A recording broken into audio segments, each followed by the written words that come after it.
சமாதானம் சொல்லிக்கிட்டாலும் மனசு கேட்க மாட்டேங்க. அப்பா என்ன ருசி என்ன ருசி. மருமவ நல்லா தான் சமையல் பண்ணுதா. இட்லி சட்னி சாம்பார்னு வச்சு அசத்தி விட்டா அசத்தி. இவன் என்ன வாசல்ல உட்கார்ந்துருக்கா? கமலா ஏ கமலா, என்ன அணக்கமே இல்லாம உட்கார்ந்துருக்கா? எடி கமலா, மருமவ செஞ்ச சாப்பாட்டை பத்தி மனசுல நினைச்சுக்கிட்டே இருக்கியாடி? ஏய் என்னாச்சு கமலா உனக்கு? வாயை திறந்து ஒரு வார்த்தை கூட பேச மாட்டாக்கா? அது ஒண்ணு இல்லங்க. என்னாச்சு இவளுக்கு? ஒரு தினுசா பேசுதா? முகரக்கட்டைய வேற அப்படியே ஒரு மாதிரி சோகமா வச்சிருக்க மாதிரில இருக்கா மருமவா. ஒருவேளை இட்லிய குறைய இவளுக்கு வச்சுட்டாளோ? இல்லையே, நமக்கு முன்னாடியே உட்கார்ந்து தின்னுட்டு தான் இருந்தா. 5-6 இட்லி சாப்பிட்டு இருப்பாள. கமலா ஏ கமலா, என்னன்னு சொல்லு. ஒண்ணு இல்லன்னு சொல்லும் போதே தெரியுது ஏதோ அவ மனசுல வச்சுக்கிட்டு தான் இப்படி முகரக்கட்டைய திருப்பிட்டு இருக்கான்னு. ஐயோ கடவுளே, மறுபடியும் முருங்கை மரத்துல ஏறிட்டாளா என்னவோ தெரியலையே. என்னடி ஆச்சு உனக்கு? இப்படி வாசல்ல முகத்தை தொங்க போட்டுட்டு உட்கார்ந்துருக்கா? கொஞ்ச நேரத்துக்கு முன்னாடி தானே மருமகளை நல்லா புகழ்ந்து தள்ளிட்டு இருந்தா. இப்ப என்னாச்சு உனக்கு? மருமகளை புகழ்ந்து பேசுனதெல்லாம் உண்மைதாங்க, நான் இல்லைன்னு சொல்லல. சரி ஆமா உண்மைதான், நீ புகழ்ந்து பேசுனதெல்லாம் உண்மைதான் டி. இப்ப யாரு இல்லைன்னு சொன்னா? நல்லா தானட்டி சாப்பிட்டுக்கிட்டு இருந்தா. ஒருவேளை நல்லா இருக்குன்னு சொல்லிக்கிட்டு 1 டஜன் 2 டஜன் இட்லின்னு உள்ள முழுங்கிட்டியோ? அதனால வயித்தால போகுதாடி உனக்கு? என்னன்னு சொல்லிட்டி? நான் வேணா ஆஸ்பத்திரியில போய் மாத்திரை கித்திர வாங்கிட்டு வந்து தாரேன். சரி அப்ப எதுக்குதான் இப்படி உட்கார்ந்துருக்க? என்னன்னாலும் சொல்லாம்டி. வந்து போயிட்டு கிடக்காத, எதுக்கு இப்படி உட்கார்ந்துருக்க அதை மட்டும் சொல்லு. இடி மருமவ சட்னி சாம்பார் ஏதாவது குறைகிறைய வச்சு விட்டாளா?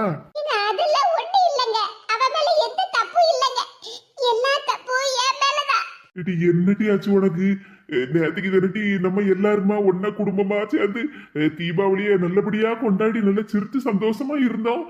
இப்ப காலையிலேயே மூஞ்சி தொங்க போட்டு இப்படி வாசல்ல உட்கார்ந்துருக்க. ஆமா அது ஏற்கனவே தெரிஞ்சது தானே. நான் மூஞ்சி திருப்பிக்கிட்ட அந்த பிள்ளைகிட்ட சரியா பேச்சு கொடுக்காம இருந்தேன். அந்த பிள்ளை மனசுல எவ்வளவு சங்கடப்பட்டிருக்கும் பாத்தியாளா? இடி அது நடந்து முடிஞ்ச பிரச்சனை டி. அதைத்தான் மறப்போம் மன்னிப்போம்னு சொல்லிக்கிட்டு எல்லா பிரச்சனையும் சரி பண்ணி நேற்றுக்கு தானே தீபாவளியை நல்லபடியா கொண்டாடணும். நீ மறுபடியும் அதையே இழுத்து போட்டு பேசிட்டு கிடக்கா. நீங்க சொல்லுங்க சரிதாங்க, ஆனா என் மனசு கேட்க மாட்டேங்குங்க. இடி பழைய பிரச்சனையே மறுபடியும் திருப்பி திருப்பி பேசாதடி. கடையில வேணா போய் ஒரு சோடா வாங்கி கொண்டு வந்து தரட்டாடி. நான் மனக்கவலையை பத்தி பேசிக்கிட்டு இருக்கேன், நீங்க என்னடா சோடா வாங்கி கொண்டு வந்து தாரேன்னு சொல்லிக்கிட்டு இருக்கீங்க. இன்னும் என்ன கமலா, சும்மா தேவையில்லாததெல்லாம் மனசுல போட்டு குழப்பிட்டு கிடக்காத. திரும்பவும் அதையே போட்டு பேசிட்டு கிடக்கா. அதுக்கு இல்லங்க, நான் அந்த பிள்ளையை எவ்வளவு மன கஷ்டப்படுத்திருப்பேன், மனசு எவ்வளவு சங்கடமா இருக்கும். ஆனாலும் ஒருத்தர்கிட்ட கூட மூச்சு விடாம அமைதியே இருந்துட்டா பாத்தேலாங்க. நான் கல்யாணம் முடிஞ்சு வந்த புதுசுல உங்க அம்மா அதான் என் மாமியாரு என்ன பாடா படுத்துதாவோ சங்கடப்படுத்துதாவோன்னு நான் எத்தனை நேரம் உங்ககிட்ட சொல்லி புலம்பி இருப்பேன்.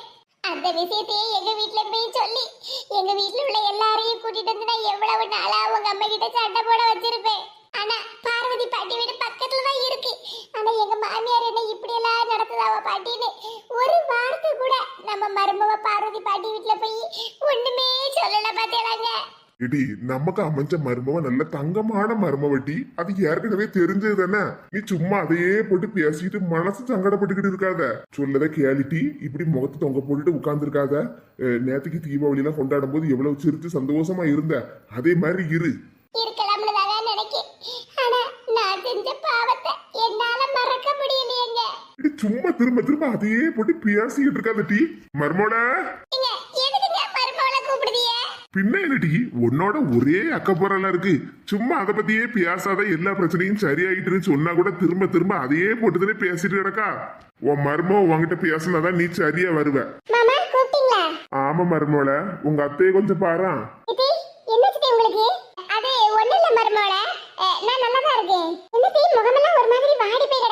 இங்க பாரு மருமோல, அப்பதான் இருந்து சும்மா படசையே போட்டு பேசிட்டு கிடக்கா. நான் அவகிட்ட சொல்லியாச்சு எல்லா பிரச்சனையும் சரியாயிட்டு திரும்ப அதை பத்தி பேசாதன்னு. அவ கேட்கவே மாட்டேக்க பத்துக்க. இவ்வளவு நேரமா என்கிட்ட சாப்பிடும் போதெல்லாம் நல்ல கலகலன்னு உட்காந்து சிரிச்சு பேசிட்டு இருந்தீங்க. மருமோல அது என் மாமியார் கிட்ட நான் நிறைய கஷ்டத்தை அனுபவிச்சிருக்கேன் பத்துக்க. நான் அப்படி கஷ்டப்படும் போதெல்லாம் எனக்கு மருமவளா வரப்பட்டவளை நான் ராணி மாதிரி நல்லபடியா வச்சு பாத்துக்கிடணும். அவளை சந்தோஷம்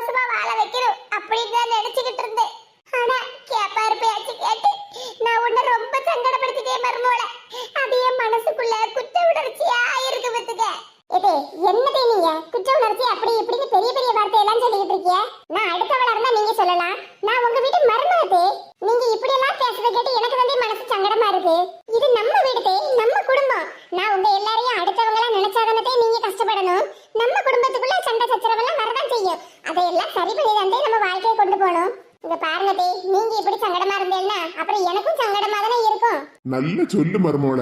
எதுவும் நினைச்சுக்கிடாத மருமோள. அவ ரெண்டு பேரும் பேச்சு கேட்டுதா எனக்கு புத்தி மழுங்கி போச்சு. இல்லன்னா நான் இப்படி எல்லாம் கொடுமைப்படுத்தப்பட்ட ஆளே கிடையாது. வேணும்னா மரகதக்கா சின்ன பொண்ணுகிட்ட எல்லாம் போய் என்னை பத்தி கேட்டு பாரு. எத்தே, உங்களை பத்தி எனக்கு நல்லா தெரியும் தே. நான் என்ன வெளியூர்ல இருந்து வந்திருக்கேன். எங்க பாட்டி வீட்டுல தான் நான் அங்க இருந்து வளர்ந்துருக்கேன். இப்ப கொஞ்ச நாளா எங்க பாட்டி வீட்டுல தான் இருக்கேன். உங்க எல்லாரையும் பத்தி எனக்கு நல்லா தெரியும் தே. நான் எதையாவது நினைச்சு வருத்தப்படுவேன்னா நீங்க எதுவும் நினைக்காதீங்க. ஏடி மருமவ இவ்வளவு தூரம் பேசும்போது கொஞ்சம் சிரிச்ச முகமா இரியா. மறுபடியும் என்னத்துக்கு முகத்தை தொங்க போட்டுட்டு உட்கார்ந்துருக்கா? பாவம், நம்ம வீட்டுக்கு வந்த பிள்ளை சந்தோஷமா இருக்கணும் டி. ஏத்தே, மாமா சொன்ன உடனே சிரிச்சிட்டீங்களா? நீயும் நல்ல சந்தோஷமா இருக்கணும் மருமகளா. இருப்பதே. அப்பாடா, மாமியாரை மருமலை இப்படி பார்க்கும்போதுதான் மனசுக்கு சந்தோஷமா இருக்கு. சரி கமலா, அப்ப நான் வயலுக்கு கிளம்புது என்ன? வாழை மரத்துக்கெல்லாம் தண்ணி விடணுமத்துக்க. நான் போயிட்டு மத்தியானம் போல வரேன்னா? சரிங்க. ஏங்க அடுத்த வாரம் தானே தேங்காய் வெட்டுன்னு சொல்லிருந்தீங்க? ஆமா கமலா, அடுத்த வாரம் தான் தேங்காய் வெட்டணும். ஒன்னு ரெண்டு தேங்காய் காத்துல விழுந்தாலும் விழுந்திருக்கோங்க. மத்தியானம் வரும்போது எடுத்துட்டு வந்துருங்க. சரி கமலா, மருமோட போயிட்டு வரேன்னா? சரிங்க மாமா, போயிட்டு வாங்க. மத்தியானம் சாப்பிடறதுக்கு வீட்டுக்கு 12:30 மணிக்கு தான் வந்துருங்க மாமா. 12:30 மணிக்கா? ஆமா, மருமோ சொல்லுவாள்ல, மத்தியானம் 12:30 மணிக்கு நான் டான்னு வீட்டுக்கு வந்திருக்கணும். முன்னாடி மாதிரி 3 மணி 4 மணிக்கெல்லாம் எங்க வீட்டுக்கு வர முடியாது. அதுக்குள்ள மாமா வேலைக்கு நம்ம நல்லபடியா சாப்பிட்டு எடுத்து இருந்தா தானே உடம்ப நல்லபடியா பாத்துக்க முடியும். அப்படி சொல்லு மருமோட. 1 மணிக்காவது சாப்பிட வரணும்னு சொன்னா நான் 3 மணிக்கு தான் வருவேன், 4 மணிக்கு தான் வருவேன், அங்கேயே இருந்துகிட்டு வருவதுக்க. எதுக்கு மாமா வயசான காலத்துல வயல் எல்லாம் போய் வேலை செஞ்சு கஷ்டப்படுவீங்க? வேலையாட்களை வச்சுக்கிடலாம்ல. மருமோட, நாங்கெல்லாம் வயல் வேலையெல்லாம் பார்த்து வளர்ந்தவங்க. இப்போ அந்த வேலையெல்லாம் பார்க்காம வீட்டுல சும்மா உட்காந்து சாப்பிடணும்னா நம்மளால முடியாது பத்துக்க. ஏதோ நம்மளால முடிஞ்ச வேலையை நம்மளே பார்த்துக்கிட்டு இருந்தாதான் சாப்பிடவே தோணும்பத்துக்க. அதுவும் சரிதான் மாமா. அதுக்கு நேர நேரத்துக்கு சாப்பிடாம இருக்க முடியுமா? நீ சொல்லிட்டல மருமோட, 12:30 மணி என்ன 12:15 வீட்டுக்கு வந்துருந்தேன். சரிங்க மாமா. சரிடி கமலா, போயிட்டு வரேன்னா? நம்ம வீட்டுக்கு வந்த பிள்ளைய நம்ம தாண்டி நல்ல சந்தோஷமா நல்லபடியா பாத்துக்கிடணும். அவங்க வீட்டுல என்ன சுவாரத்துக்கு இதுக்கு வழி இல்லாமலே நம்ம வீட்டுல கட்டி கொடுத்துருக்காவோ. சரிங்க, நான் எல்லாத்தையும் புரிஞ்சுக்கிட்டேன். இனிமேல் நான் எதுக்குமே கவலைப்பட மாட்டேங்க. சரி சரி, போயிட்டு வரேன்னா? சரிங்க, போயிட்டு வாங்க. மத்தியானம் 12:30 மணிக்கு வீட்டுக்கு வந்துருங்க சாப்பிடறதுக்கு. சரிம்மா, கண்டிப்பா வந்துருதேன். அப்பாடா, மாமியார் மருமகளும் சண்டை போடாம வீட்டுல இருந்தாதான் நம்ம வெளியே போயிட்டு வர முடியும். மாமியார் மருமகளும் என்னமா பேச்சு பேசுதாளுவம்மா. இந்த பொண்ணு தாயி பார்வதி பரிமளம் இவளோட வாங்கின அடினால சரி இவ மாமியார் மருமகளை நம்ம எந்த சண்டையும் மூட்டி விட முடியலையேன்னு சங்கடப்பட்டுக்கிட்டு இருந்தேன். ஆனா அந்த லட்சுமியும் சங்கரையும் பார்த்த வேலைக்கு சரி அப்படியாவது மாமியார் மருமகளும் தெருல கிடந்து சண்டை போடுவாளுவா, நம்ம கண்ணு குளிர பார்த்து ரசிக்கலாம்னு சந்தோஷப்பட்டுட்டுல கிடந்தேன். கடைசியில எல்லாத்துக்குமே சேர்த்து மண்ணை வாரில போட்டு போயிட்டாளுவா. இந்த லட்சுமிக்கும் சங்கரிக்கும் விவரம் பத்தல. மாமியார் மருமகளுக்குள்ளெல்லாம் சண்டையை மூட்டி விடல. என்ன யாராவது மிஞ்ச முடியுமா? வாசல்ல உட்காந்துக்கிட்டு மாமியார் மருமகளும் சிரிச்சுல பாடி பேசிக்கிட்டு இருக்காளுவா. எப்பே நீங்க தான் இந்த வீட்டுக்கே மகாராணின்னு மருமக சொல்லுதா? என் மருமகள நீ தான் இந்த வீட்டுக்கே ராணின்னு மாமியார் சொல்லுதா? எப்பா எப்பா எப்பா, இதையெல்லாம் காது கொடுத்து கேட்க முடியலமா என்னால. மாமியார் மருமகளை இப்படி ஒன்ன வாசல்ல உட்காந்து பாடு பேசத பார்த்தாலே என் வயிறெல்லாம் எரியுது. திரும்பி இருந்துகிடுவோம். காலையிலேயே இதெல்லாம் பார்க்கணும்னு என் தலை எழுத்து. அப்படித்தான். ஆஹா, பார்க்கவே கண்கொள்ளா காட்சியா இருக்கு. எவ்வளவு திமிருட்டி உனக்கு! பக்கத்து தெருக்காரதிய கிட்ட அடி வாங்கினதுக்கு காரணமே நான் தானே நம்ம தெருக்காரதிய கிட்டலாம் சொல்லி வச்சிருக்கா. ஆமா, நீதான் காரணம். நீதான் சரியான வில்லியாச்சே. ஆமாட்டி, நீ சொன்னாலும் சொல்லாட்டாலும் நீ வில்லி தாம்டி. வெறும் வில்லி இல்ல, சகலகலா வில்லி. சகலகலா வில்லி. அதுக்கப்புறம் மாமியார் மருமகளுக்குள்ள எப்படியாவது சண்டையை மூட்டி விடணும்னு என்கிட்ட சொன்னதே நீ தானே. ஆமா, நான் சொன்னனாலதான் மாமியார் மருமகளுக்குள்ள போய் சண்டையை மூட்டி விட்டியோ? நீ அப்படியே ரொம்ப நல்லவ பாரு. ஆமாட்டி, நீ சொன்னாலும் சொல்லாட்டாலும் நான் நல்லவதாம்டி. ஒன்னாலதாம்டி நானும் இப்ப பைத்தியக்காரியா மாறிட்டேன். ஐயோ, என்ன நடக்குங்க? வா சின்ன பொண்ணு பாத்தியா கண்கொள்ளா காட்சிய. அட நீங்க வேறக்கா தெருவில் கிடந்து ரெண்டு பேரும் சண்டை போடுதாலுவோ நீங்க என்னடா கண்கொள்ளா காட்சின்னு சொல்லிக்கிட்டு இருக்கிய? ஆமா அப்படிதானே சொல்லணும். நீ எங்க போற? ஏக்கா அவ ரெண்டு பேரும் தெருவில் கிடந்து சண்டை போடுதாலுவாக்கா, அதை நம்ம பார்த்துக்கிட்டே இருக்க முடியுமா? அதான் தடுத்து நிறுத்தலாம்னு. அதெல்லாம் எங்களுக்கு தெரியும், நீ இந்த பக்கம் வா. என்னக்கா நீங்க ரெண்டு பேரும் சண்டையை போட்டு அடக்காளுவா, மண்டையை உடச்சு போட்டாலும் என்ன செய்ய? உடைச்சா உடைச்சிட்டு போறாளுவ, நீ ஏன் ஆஸ்பத்திரிக்கு கூட்டிட்டு போப் போற? பேசாம இந்த பக்கம் வா. என்னக்கா சொல்லுதிய? அட இந்த பக்கம் வான்னு சொல்லிட்டு இருக்கோம்ல. யாத்தாடி சங்கரி அக்கா, இந்த லட்சுமி அக்காவுக்கு சங்கிலே ஏறி மிதிக்காவல. பேசாம இரு சின்ன பொண்ணு, வேடிக்கை மட்டும் பாரு. ஏக்கா நேத்துக்கு வரைக்கும் ரெண்டு பேரும் அக்காவும் தங்கச்சி மாதிரி அப்படியே ஒத்துமையால தெருவில் தெரிஞ்சுக்கிட்டு இருந்தாலுவா, இப்ப எப்படிக்கா இப்படி தெருவில் கிடந்து சண்டையை போட்டு அடக்காளுவா? போடட்டு சின்ன பொண்ணு, சண்டை நல்லா போடட்டு. போன வாரம் கோகிலாக்கு மாமியார்ட்ட போய் கோகிலாவை பத்தி போட்டு கொடுத்தது நீ தானே. என்னமோ நீ நல்லவ மாதிரி பேசிக்கிட்டு இருக்க. பாத்தியா சின்ன பொண்ணு என்ன வேலையெல்லாம் பண்ணிருக்காளுவன்னு. அதுக்கப்புறம் கமலாவுக்கும் அவன் மருமகளுக்கும் சண்டையை முட்டி விடலாம், அப்புறம் செல்விட்டு இல்லாததையும் பொல்லாததையும் சொல்லி சம்மதிமாரர்களுக்குள்ள சண்டையை முட்டி விடலாம்னு சொன்னதே நீ தானே. செய்யறதெல்லாம் செஞ்சு விட்டு இப்ப நல்ல மாதிரி நடிச்சிட்டு கிடக்க. எல்லா பழியும் ஏன் மேல தூக்கி போடுற? ஆமா நான் சொல்லதான் செஞ்சேன், ஆனா சண்டையை மூட்டி விட்டதெல்லாம் நீ தானே. வேளாங்காத்த வழுவா, இவளுக்கு வேற வேலையும் சோழியும் இல்ல இல்ல, இதே தான் வேலையா வச்சிருப்பாளு உங்களுக்கு. அப்படிதான் நல்ல முடிய பிடிச்சி சண்டை போடுங்கட்டி. எவ்வளவு திமிரு ரெண்டு பேருக்கும். ஒண்ணு தெரியுமா சின்ன பொண்ணு உனக்கு? இப்படி ரெண்டு பேரும் தெருல கடந்து முடிய பிடிச்சி சண்டை போடுறதுக்கு காரணமே நான் தான். என்னக்கா சொல்லுதியா நீங்களா? ஆமா சின்ன பொண்ணு, இந்த நல்ல காரியத்தை பண்ணினதே நான் தான். நல்ல காரியமா? ஆமா சின்ன பொண்ணு, இவ்வளவு சீரும் புத்தியும் பத்தியும் நமக்கு தெரியும். எந்த தெருவுல எந்த வீட்டுல போய் சண்டையை முட்டி விடுவாளுவோ, சண்டையை போட வைப்பாளுவோன்னு நம்ம கண்குத்தி பாவ மாதிரி பாத்துக்கிட்டே இருக்க முடியுமா? இவ்வளவு ரெண்டு பேரும் சேர்ந்து எல்லார் வீட்டையும் சண்டையை முட்டி விடுவாள்ல, அதனாலதான் யோசிச்சேன் பத்துக்க.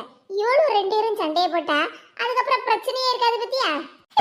அதான் ஒருத்தையும் மாத்தி ஒருத்திக்கிட்ட அவளை ரெண்டு பேரையும் பத்தி போட்டு கொடுத்துட்டேன். இப்ப ரெண்டு பேரும் தெருவுல கிடந்து சண்டை போட்டு அடக்காளுவா. இப்ப இனி நம்ம தெருவுக்கு விடிவு காலம் தானே. இனி யார் வீட்லயும் போய் சண்டையை முட்டி விட மாட்டாளுல்ல, ஏன்னா ரெண்டு பேருமே சண்டையை போட்டுறாளுல்ல. இனிமேல் ரெண்டு பேரும் ஒருத்தைய பேசி விட மாட்டாளுவா, அக்கா தங்கச்சின்னு கொஞ்சிக்கிட மாட்டாளுவா, ஒருத்தி வீட்டுல போய் சண்டையை முட்டி விட மாட்டாளுவா. ஏக்கா பயங்கர ஐடியா தான் உங்களுக்கு. பின்ன என்ன சின்ன பண்ணு, எவ்வளவு சண்டையை மூட்டி விட்டுட்டே இருப்பாளுவா. ஒவ்வொரு வீட்லயும் நிம்மதி இல்லாம இருக்கணும், நம்ம ஒவ்வொரு குடும்பத்திலயா பிரச்சனையை தீர்த்து வச்சுக்கிட்டே இருக்க முடியுமா? நமக்கும் நம்ம குடும்பம்லாம் இருக்குல்ல சின்ன பொண்ணு. ஆமாக்கா நீங்க சொன்ன மாதிரி நல்ல வேலையதான் பாத்திருக்கிய. இனிமேல் ரெண்டு பேரும் ஒருத்தி மூஞ்சி கொடுத்து கூட பேச மாட்டாளுவா. என்ன பேசுறதுக்கு, மொகர கட்டைய கூட பார்க்க மாட்டாளுவா பக்கத்து வீட்டுல இருந்தாலும். வா போவோம், இவ்வளவு சண்டை போடதே நம்ம பாத்துக்கிட்டு இருந்தா நமக்கு வேற வேலையும் ஜோலியும் இல்லையாக்கும். வாங்கக்கா போவோம். என்ன அடிச்சு போட்டலாட்டி இனி உன் மொகர கட்டையில கூட முழிக்க மாட்டேன். ஆமா நான் மட்டும் என்ன உன் வீட்டு வாசப்படியை மிதிக்க மாட்டோம்ல? வீட்டு வாசப்படி மிதிக்க மாட்டியாவா? வீட்டு பக்கம் வந்துடாதடி, காலை முறிச்சு கையில தந்துருவேன். அதே தாண்டி உனக்கும். அட கேடு கட்டாளா, கமலாவையும் அவன் மருமவளையும் சும்மா விட்டுருந்தாலே கொஞ்ச நாளைக்கு அப்புறமா மாமியா மருமவன்னு தெருல கிடந்து சண்டை போட்டிருப்பாளுவா. இவளுக்கு என்னமோ நாங்க மாமியாரையும் மருமலையும் பிரிக்க போறோம், குடும்பத்தை ரெண்டாக்க போறோம்னு சொல்லிட்டு சண்டையை மூட்டி விட போனாளுவா. இப்ப தெருல கிடந்து முடிய பிடிச்சி சண்டை போட்டு கழுவ பாரு. வாங்கட்டி துப்பு கேட்டாளா, உங்களை நம்பினா ஒரு வேலையும் நல்லபடியாவே முடியாது. போடுங்கடி சண்டையை போடுங்க. உங்க வயசுலலாம் நான் எத்தனை குடும்பத்துல சண்டையை மூட்டி விட்டுருப்பேன் தெரியுமா? இவ்வளவு ஒண்ணுத்துக்கு லாய்க்காக மாட்டாளுவா. பயந்தாங்குழி பக்கடா, என்ன அடிச்சு மிதிச்சு போட்டு பயந்து ஓட வாட்டி செய்தா. இருட்டி சங்கரி, இன்னைக்கு உன் குடுமி என் கையில தான் டீ. ஏக்கா என்ன வாசல்லே நின்னுகிட்டு இருக்க மாதிரி இருக்கு? மரகதக்கா நம்ம ரெண்டு பேரையும் எதிர்பார்த்து காத்துக்கிட்டு இருந்திருப்பாவ சின்ன பொண்ணு. ஏக்கா நீங்க வேற பேசாம இருங்க. உண்மைதான் சின்ன பொண்ணு. பாத்தியா சின்ன பொண்ணு, நான் உண்மையை மட்டும்தான் பேசுவேன். உங்க ரெண்டு பேருக்கும் போன பண்ணி வர சொல்லலாம தான் இருந்தேன், நீங்களே வந்துட்டீங்களா?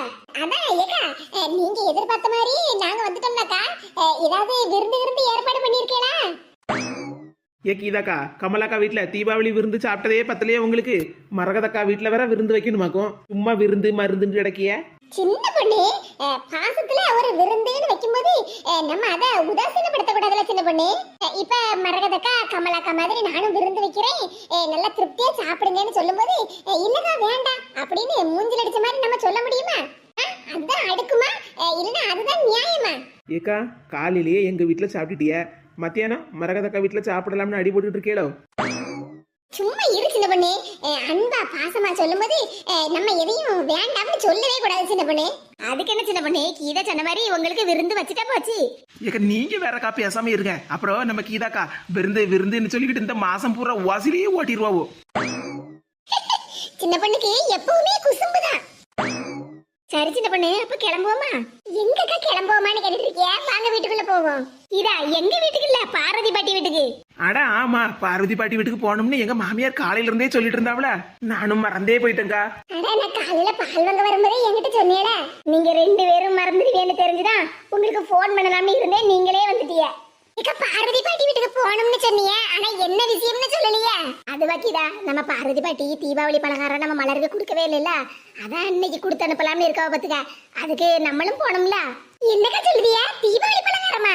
ஆமா கீதா, நம்ம மலருக்கும் சுபாஷுக்கும் தள்ள தீபாவளியை கமலா வீட்டுல எல்லாம் கொண்டாடணும். ஆமாக்கா, கமலாக்கா தானே சொன்னாவோ இந்த வருஷம் தீபாவளி நம்ம எல்லாரும் சேர்ந்து அவங்க வீட்டுல தான் கொண்டாடணும்னு. ஆமா சின்ன பொண்ணு, தீபாவளி நம்ம எல்லாரும் அங்கதான் கொண்டாடணும். ஆனா பார்வதி பாட்டிக்கு பேத்திக்கு நம்ம தள்ள தீபாவளிக்கு பலகாரம் எதுவும் கொடுக்கலையான்னு ஒரே வருத்தமா. அதனாலதான் இன்னைக்கு எல்லாத்தையும் கொண்டு போய் கொடுக்கலாம்னு நம்ம எல்லாரையும் வர சொல்லியிருக்காவ பத்துக்க. ஏக்கா பார்வதி பாட்டினா பார்வதி பாட்டி தான், எல்லாத்துலயும் ஒரு நியாயமா தான் நடப்பாவோ. சரி, எப்படியும் ஒரு செலவில்லாம தலை தீபாவளியை கொண்டாடியாச்சுன்னு பார்வதி பாட்டி பேசாம இருக்காம பேரம்பேத்திக்கு எப்படியாவது பலகாரத்தை கொடுத்து அனுப்பிடணும்னு நினைக்காவ பத்தியலாக்கா. அதான் பார்வதி பாட்டி. ஆமா கீதா, பார்வதி பாட்டி என்ன நினைக்கவன்னா, இன்னைக்கு எல்லாரும் ஒத்துமையா இருக்கோம், ஒரு பிரச்சனையும் இருக்காது. ஆனா நாளைக்கு ஒரு சொல்லு நம்மள சொல்லிடக்கூடாது பத்தியா. ஆமாக்கா, அதுவும் சரிதான். ஏற்கனவே மறுபடிக்கு துணி எடுத்து கொடுக்கலன்னு பார்வதி பாட்டி நம்ம கமலாக்கா ஏதோ சொல்லிடுவாங்களோன்னு பயந்துகிட்டு இருந்தாவோ. ஆனா அதை பத்தி கமலாக்கா எதுவும் பேசல. ஆனா அதே மாதிரி இந்த தடவை தீபாவளி பலகாரம் கொடுத்து அனுப்பலன்னு ஒரு வார்த்தை சொல்லிடக்கூடாது பத்தியடா. சரி சின்ன பண்ணு, பேசிக்கிட்டே இருந்தோம்னா நேரம் ஆயிரும், கிளம்புவோமா? சரிக்கா. ஏன் மருமோளா கொஞ்சம் நில்லு. இது கூப்பிட்டீங்களா? ஆமா மருமோளா, பார்வதி வீட்டுக்கு போகும்போது இந்த தூக்கு வழியை எடுத்துட்டு போன்னு சொன்னோம்ல, நீ பாட்டுக்கு மறந்து போயிட்டே இருக்க. இது இவங்க கிட்ட பேசிக்கிட்டே இருந்தனா அப்படியே மறந்து போயிட்டேன் பாத்துக்கங்க. இந்த மருமோளா மறக்காம எடுத்துட்டு போ. சரிங்க தி, வாளிய குளுக்காம கொண்டுட்டு போ மருமோளா, இல்லனா முறுக்கெல்லாம் உடைஞ்சு போயிரும் பாத்துக்க. சரிங்க தி. ஏன் தடி வாளி நிறைய முறுக்கா? ஆமா கீதா, மலருக்கு பலகாரம் எல்லாம் கொண்டு போறாவல்ல, அதனாலதான் நான் கொஞ்சம் அச்சு முறுக்கு சுட்டு கொடுத்து அனுப்புதான் பாத்துக்க. இதையும் கொண்டுட்டு போங்க என்ன? சரிங்க பாட்டியோ. எது நீங்களும் வாங்க போவோம். மருமோள நீங்க எல்லாரும் முதல்ல போங்க, நான் வீட்டை பூட்டிட்டு வரேன். சரிங்க தே. சின்ன பொண்ணு போமா. எல்லா பலகாரத்தையும் பாத்திரத்துல எடுத்து வச்சாச்சு. இனி சின்ன பொண்ணு கீதா மரகத எல்லாரும் வந்ததுக்கு அப்புறமா நல்ல நேரம் பார்த்து என் பேத்திக்கு கொண்டு பலகாரத்தை கொடுத்துட்டு வந்துட வேண்டியதுதான். பார்வதி பாட்டி. அட சின்ன பொண்ணு வாமக்கா, எங்க மரகதமும் கீதாவும் வரலையா? அட வந்துட்டோம் பாட்டியோ, நாங்க வராமல. அட வாங்க மக்களே எல்லாரும், உங்களை தான் இவ்வளவு நேரமா நினைச்சுக்கிட்டு இருந்தமத்துக்க. அண்டா குண்டா குடம்னு பாட்டி பாத்திரத்தை அடுக்கி வச்சிருக்காவல. ஆமா மக்கா, இதெல்லாம் என் பேத்திக்கு கொண்டு போக வேண்டியதான். பாத்திரம் நிறைய பலகாரம் எல்லாம் அடுக்கி வச்சிருக்க மத்துக்க. ஒத்திலே இவ்வளவு பலகாரத்தையும் பண்ணினியோ, பலகாரம் பண்ணும்போது எங்களை கூப்பிட்டுக்கலாம்ல. அதுக்கு இல்லமக்கா, உங்களை எல்லாம் போட்டு எதுக்கு கஷ்டப்படுத்துன்னு தான் கூப்பிடல மத்துக்க. ஏற்கனவே உங்க வீட்டுல எல்லாம் தீபாவளி வேலைன்னு நிறைய பார்த்திருப்பியோ, கடைசியில என் வீட்லயும் வந்து நீங்க பலகாரம் சுடப்பட்ட வேலையை பார்க்கணுமா? ஏ பாட்டியோ, ஒருத்தருக்கு ஒருத்தர் உதவி தானே. வயசான காலத்துல ஒத்தையில கஷ்டப்பட்டிருக்கீல்ல. அதெல்லாம் ஒரு கஷ்டமும் இல்லமக்கா. அதானே பேத்திக்கின்னு பாசமா பலகாரம் சுடும்போது கஷ்டம் எப்படி தெரியும்? அண்டா குத்து போனி பித்தளை குடம்னு பாட்டி பலகாரம்லாம் சுட்டு அடுக்கி வச்சிருக்காவல. ஏக்கா, முறுக்கு அதிரசம் முந்திரி கொத்து ரவலாடு லட்டுன்னு பாட்டி பலகாரத்தை அடிக்கிருக்காவல. ஆமா சின்ன பண்ணு, அதைத்தானே பாத்துக்கிட்டு இருக்கேன். சே, பார்வதி பாட்டி இவ்வளவு பலகாரம் செய்வோம் ஒண்ணு தெரிஞ்சிருந்தா நான் தீபாவளிக்கு பலகாரமே சுட்டிருக்க மாட்டேனே. ஏக்கா, இது உங்களுக்கே ஓவரா இல்ல? என்னமோ தீபாவளிக்கு நிறைய பண்ட பலகாரம் எல்லாம் செஞ்சு அடுக்குன மாதிரிலாம் பேசிட்டு இருக்கிய. சங்கரன் கடையில இருந்து சாம்பார் வடை ரசவடை எல்லாம் வாங்கி தின்னு தானே தீபாவளியை கொண்டாடணும்னு எங்கிட்ட சொன்னீங்க. என்ன சின்ன பண்ணு? உண்மை தானக்கா சொல்லுதேன். சரி பாட்டியா, நல்ல நேரம் முடியுதுக்குள்ளாடி மலருக்கு போய் பலகாரத்தை எல்லாம் கொடுத்துட்டு வந்துருவோம். சரி மக்கா. என்ன பாத்துக்கிட்டே இருக்கியோ, ஆளுக்கு ஒரு பாத்திரத்தை தூக்குங்க. லட்டுல நெய் மணக்கா இல்லன்னா நெய்யில லட்டு மணக்கானே தெரியலையே, என்ன வாசம்.